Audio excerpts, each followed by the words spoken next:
Football বিশ্ব দেখেছে পেলের রাজকীয়তা আর ম্যারাডোনার সেই ঈশ্বর প্রদত্ত বাঁ পা। আমরা সাক্ষী হয়েছি মেসি রোনালদোর অতি মানবীয় দ্বৈরথের। আজকের যুগে হ্যাল্যান্ড এমবাপ্পেরা হয়তো গোল মেশিন হয়ে দাপিয়ে বেড়াচ্ছে মাঠ, কিন্তু এই যান্ত্রিক ফুটবলের ভিড়ে তখন একজনই ছিল যে মাঠটাকে ক্যানভাস বানিয়ে ফুটবল দিয়ে ছবি আঁকত। সে রোনালদিনহোর সেই হারানো শৈল্পিক ফুটবলের শেষ উত্তরাধিকারী নেইমার জুনিয়র।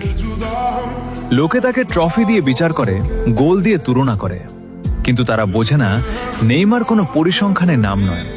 নেইমার হলো এক অদ্ভুত সুন্দর যন্ত্রণা। প্রতিবার যখন সে ইনজুরিতে পড়ে মাঠ ছাড়ে, ফুটবল তার চিরচেনা ছন্দ হারায়। হয়তো মেসি রোনালদোর মতো তার হাতে ভুরি ভুরি ব্যালন ডিওর নেই, কিংবা এমবাপ্পের মতো গতি নেই, কিন্তু তার পায়ে যে জাদু আছে তা দেখার জন্য আজও ফুটবল প্রেমীরা রাত জাগে। ইতিহাস হয়তো গোলদাতাদের মনে রাখবে, কিন্তু ফুটবল রোমান্টিকরা মনে রাখবে সেই জাদুকরকে, যে জেতার জন্য নয়, আমাদের ভালোবাসার জন্য খেলেছিল। নেইমার, তুমি একটাই।